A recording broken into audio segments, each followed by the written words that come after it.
नमस्कार दोस्तों, मैं अंकुर उपाध्याय स्वागत करता हूं आप सभी का एक बार फिर से अपनी नई वीडियो में। दोस्तों, रिलायंस का शेयर अच्छा खासा ट्रेड कर रहा था।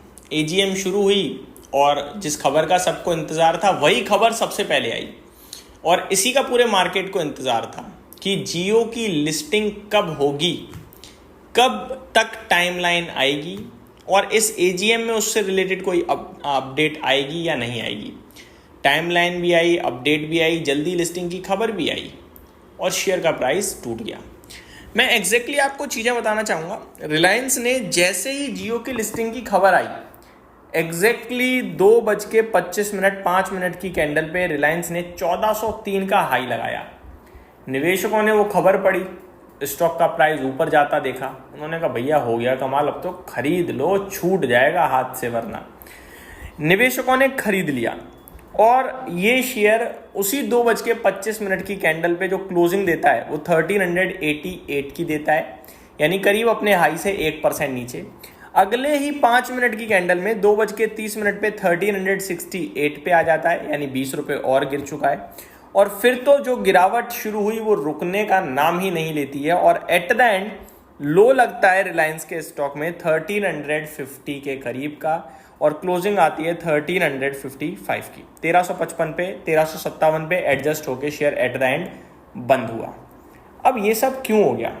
जैसा कि मैंने बोला, जैसे ही एजीएम की अपडेट आई, इन्वेस्टर्स ने पोजीशन बनाई और उन्हें लगा कि अब चलने वाला है और वहीं पे ट्रैपिंग शुरू हो गई। ये और बहुत सारे पहले से लेकर बैठे हुए थे कि एजीएम में अच्छी चीज़ें आएंगी, शेयर बढ़ेगा। लेकिन एजीएम में चीज़ें तो अच्छी ही, शेयर बढ़ा नहीं, तो उन्होंने कहा भाई बेकार हो गई, पोजीशन काट दो। तो वो एक जो इवेंट बेस्ड बाइंग करने वाले लोग थे वो कहीं ना कहीं आज निराश हो गए और उनकी तरफ से ही सेलिंग आ गई स्टॉक में, ऐसा लगता है। अदरवाइज एजीएम में कुछ भी ऐसा नहीं हुआ है जो कि खराब था। अब मैं एक एक करके एजीएम की अपडेट देता हूं और फिर शेयर के प्राइस के ऊपर दोबारा से बात करेंगे एग्जिस्टिंग शेयर होल्डर्स के लिए। एजीएम की सबसे बढ़िया बात, सबसे बढ़िया नहीं, सबसे बड़ी बात जो थी वो आज के सेशन में तो यही थी कि जियो की लिस्टिंग को लेकर पूरी चीज़ें क्लियर हो गई हैं। जियो का बाजार में शेयर फर्स्ट हाफ ऑफ 2026 में आ जाएगा, ठीक है जी। यानी कि अगली साल जून तक आपको जियो का शेयर बाजार में लिस्ट होता हुआ दिख जाएगा। फिर आपके पास बड़े लेवल पे 3 के 3 टेलीकॉम प्लेयर होंगे, जिसे प्ले करना है करो, एयरटेल, जियो या वोडाफोन आइडिया। तो ये पहली और बिग ब्रेकिंग अपडेट थी जो कि इन्वेस्टर चाहते थे और वो हुआ भी। दूसरी अपडेट रिलायंस ने शेयर करी कि रिलायंस इंटेलिजेंस एक नई सब्सिडरी फॉर्म करी जाएगी जो कि रिलायंस इंटेलिजेंस के नाम पे होगी और वो काम करेगी, ठीक है। आगे काफ़ी कुछ एबिटा से रिलेटेड अपडेट वगैरह भी पोस्ट करी है कंपनी ने, जो मैं आप सभी के साथ डेफिनेटली इस वीडियो में शेयर करूंगा। पहले कुछ इंपॉर्टेंट चीज़ें आपके साथ शेयर करना चाहता हूं जो कि यहाँ पे शेयर किया हुआ है। 2 चीज़ें मैंने आपको बता दी कि जियो का जो प्लान है वो H1 में आने वाला है फर्स्ट हाफ ऑफ 2026, ताकि ग्लोबल स्केल पे इन्वेस्टर्स की वैल्यू बढ़ाई जा सके। दूसरी बात उन्होंने ये कहा कि जो जियो है उसको ग्लोबल लेवल पे और एक्सपेंड करेंगे, यानी कि भारत में तो कर ही रहे हैं, अभी ग्लोबल लेवल पे और एक्सपेंड करने की बात चली है। साथ ही साथ आपके साथ जो रिलायंस ने कहा है, मुकेश अंबानी जी ने कहा है कि Reliance aims to double EBITDA by 2027, says Mukesh Ambani. तो एबिटा डबल करने की बात कर रहे हैं, वो भी कब तक?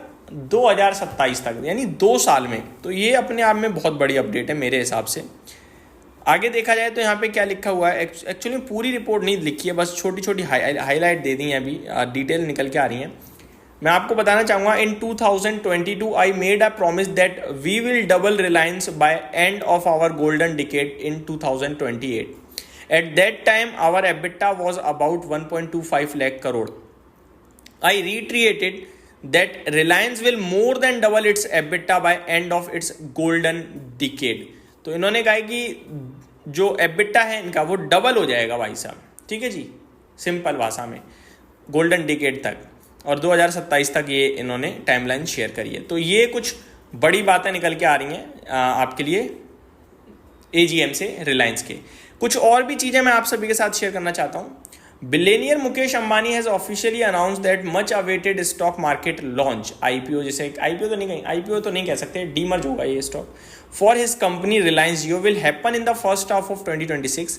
If things go as expected this could be the biggest IPO in India's history. Ambani, speaking at the AGM, said he is confident that this will be a great opportunity for all investors. Here are things. Pehla, according to a Bloomberg report earlier, the company was said to be planning an IPO worth 52,200 crore, making it the bigger than Hyundai's 28,000 crore. अगर ये आता है IPO तो 52,200 करोड़ का होगा. ये तो बहुत ही बड़ा हो गया. अभी तक का सबसे बड़ा आईपीओ Hyundai मोटर्स का है जो 27,700 करोड़ था आई थिंक. 52,000 करोड़ का आईपीओ बहुत बड़ा हो जाएगा. आगे, this large size is important because it could be a challenge for the market to handle. A smaller IPO might be easier for the market to absorb. Valuations की बात करी जाए, इसके बारे में मैं डिटेल में आप सभी के साथ और बात करूंगा क्योंकि टोटल 5 पॉइंट इन्होंने कवर करे हैं जिसमें पूरा जियो को कवर किया है, तो वो मैं आपके साथ डेफिनेटली शेयर करूंगा नेक्स्ट वीडियो में या फिर आगे. बट ये बहुत बड़े आईपीओ की बात चल रही है, ये पूरे बाजार को शॉक दे सकता है मुझे लगता है. तो ये आपके लिए सब कुछ ठीक हुआ, लेकिन क्योंकि पहले से मार्केट में प्ले कर लिया उसको तो वो बाजार ने गिरा दिया और कुछ भी नहीं है.